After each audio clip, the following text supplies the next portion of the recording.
పర్యావరణ పరిరక్షణకు చిన్న అడుగు గొప్ప మార్పు పేపర్ బ్యాగ్. పర్యావరణాన్ని కాపాడడం ప్రతి పౌరుడి బాధ్యత. చిన్న చిన్న మార్పులు పెద్ద ఫలితాలను ఇస్తాయి. ఈ నేపథ్యంలో పేపర్ బ్యాగ్ డే సందర్భంగా కథనం. ప్రతి సంవత్సరం జూలై 12న పేపర్ బ్యాగ్ దినోత్సవం నిర్వహిస్తారు. ప్లాస్టిక్ సంచుల వినియోగాన్ని తగ్గించి పర్యావరణానికి మేలు చేసే పేపర్ బ్యాగుల వినియోగాన్ని ప్రోత్సహించడమే ఈ దినోత్సవం ముఖ్య ఉద్దేశం. ప్లాస్టిక్ సంచులు భూమిలో త్వరగా కరగవు.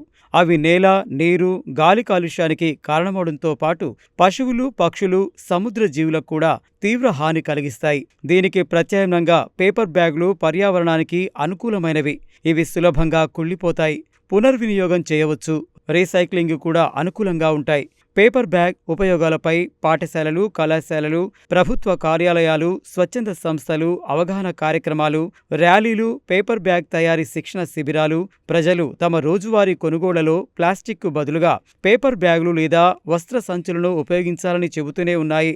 పర్యావరణాన్ని కాపాడడం ప్రతి పౌరుడి బాధ్యత. చిన్న చిన్న మార్పులు పెద్ద ఫలితాలను ఇస్తాయి. పేపర్ బ్యాగుల వినియోగాన్ని అలవాటు చేసుకోవడం ద్వారా ప్లాస్టిక్ కాలుష్యాన్ని తగ్గించి రాబోయే తరాలకు పరిశుభ్రమైన, ఆరోగ్యకరమైన ప్రకృతిని అందించవచ్చు. ప్లాస్టిక్కు గుడ్ బై, పేపర్ బ్యాగ్కు వెల్కమ్ అనే సందేశంతో పర్యావరణ పరిరక్షణలో ప్రతి ఒక్కరూ భాగస్వాములు కావాల్సిన అవసరం మన అందరిపై ఉంది.